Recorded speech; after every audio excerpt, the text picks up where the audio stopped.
to get excited, fill our heart with warmth and joy. With this energy, I would like to call Dheeraj Kumar to give us a motivational speech. जोरदार तालियों से स्वागत करेंगे धीरज कुमार का।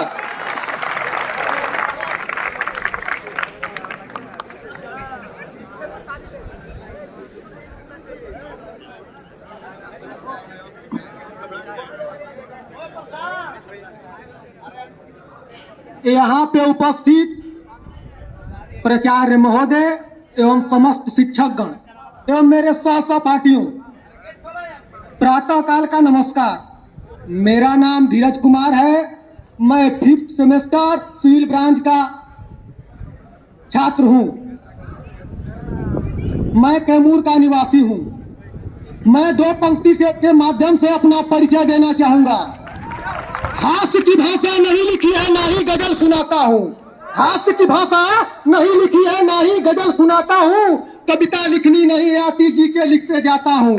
देश मेरा जल रहा है, आग लगी है सीने में, भूखमरा सब व्यस्त दिखे हैं, खून गरीब का पीने में। तो राम मंदिर या बाबरी का पक्ष नहीं मैं लाया हूँ, घायल भारत चीख रहा है, चीख सुनाने आया हूँ। महोदय, देशभक्ति केवल देश के लिए जान देने को नहीं कहते हैं। व्यक्ति जिस प्रोफेशन में है, उस प्रोफेशन में रहते हुए अगर अपने कार्य को ईमानदारी पूर्वक और निष्ठा पूर्वक करे तो वो भी देशभक्ति है। अगर एक रोड चालक जो कि गाड़ी चलाता है, अगर ट्रांसपोर्टेशन के नियमों का पालन करते हुए अगर वो गाड़ी चला रहा है तो वो भी एक देशभक्ति है। एक स्टूडेंट डिसिप्लिन में रहते हुए अगर अपने शिक्षक के सभी कार्यों को करता है तो वो भी एक देशभक्ति है महोदय। एक शिक्षक अगर अच्छे से बच्चों को पढ़ाता है तो वो भी देशभक्ति है महोदय। शिक्षक का हमारे जीवन में बहुत बड़ा योगदान रहा है महोदय।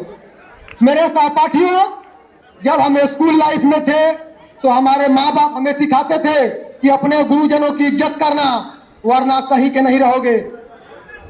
और जब हम कॉलेज लाइफ में आए महोदय तो हमारे माँ बाप ने, हमारे शिक्षक ने हमें सिखाया कि गुरुजी की इज्जत, माँ बाप की इज्जत करना, वरना भीख मांग जाओगे।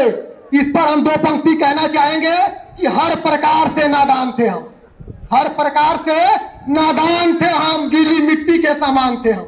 हर प्रकार से नादान थे हम, गीली मिट्टी के समान थे हम।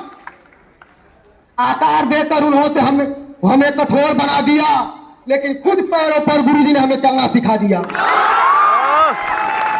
महोदय, आज के समय में समय और समझदारी को अगर देखा जाए तो एक नदी के दोनों किनारे हैं।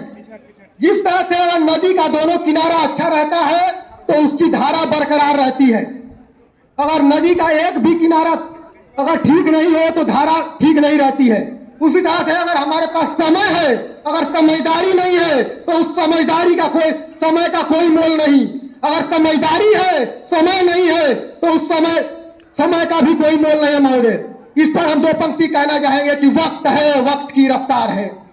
वक्त है, वक्त की रफ्तार है, और वक्त के साथ जो ना चले समझो वो गुनाहगार है। वक्त के साथ जो ना चले समझो वो गुनाहगार है। वक्त को काटने वाले खुद ही कट जाओगे। वक्त एक द्विधारी तलवार है। गुरुजी ने हमसे कहा कि बीत गया ये वक्त तो फिर ना आएगा, बीत गया ये वक्त तो फिर ना आएगा। तजुर्बा कहता है हमारा, तू बहुत पछताएगा।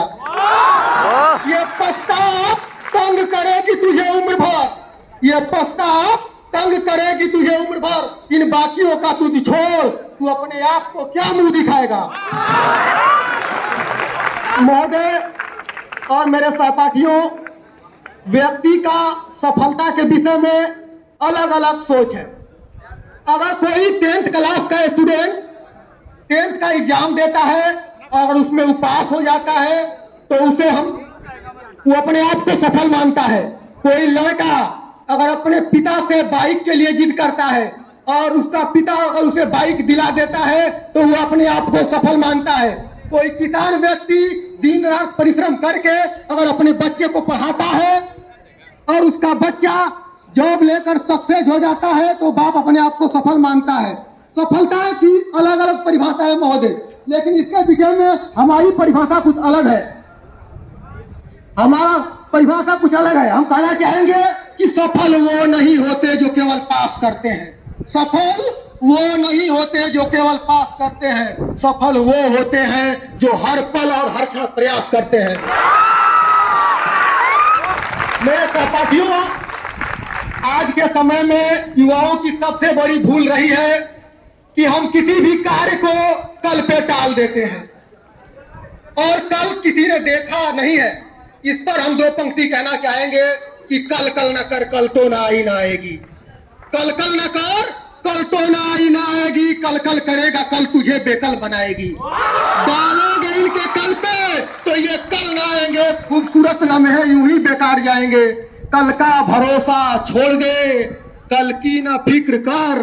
कल के भरोसे वक्त को बर्बाद तू न कर। कल होगा क्या अब की खबर नहीं, अब तक तो अब ये दूर है पल की खबर नहीं। महोदय, मेरे सहपाठियों, हम कहना चाहेंगे कि कभी ऐसा होता है कि हम गलत रास्ते पकड़ लेते हैं और गलत रास्ते पकड़ लेते हैं। शुरू में तो हमें वो रास्ते अच्छे लगते हैं और समझ में नहीं आते, लेकिन बाद में वो रास्ते इतने कठिन हो जाते हैं कि वहां से फिर से हमको मुड़ने में बहुत कठिनाई होती है। इस पर हमने अपने गुरु से विचार विमर्श किया तो उन्होंने हमें समझाया कि एक एग्जाम्पल देकर हम आपको समझाना चाहेंगे। उन्होंने कहा कि एक बार एक जंगल के रास्ते एक गुरुजी और शिष्य जा रहे थे।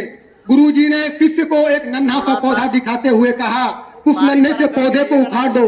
शिष्य ने सहायता पूर्वक उस पौधे को उखाड़ दिया, कुछ और आगे बढ़े।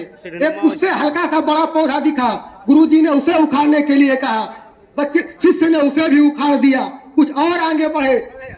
12 इंच 15 इंच बड़ा पौधा दिखा, गुरुजी ने उसे उखाड़ने के लिए कहा। शिष्य ने उसे भी उखाड़ दिया, कुछ और आगे बढ़े। 12 फीट 15 फीट बड़ा पौधा बरगद का पौधा दिखा।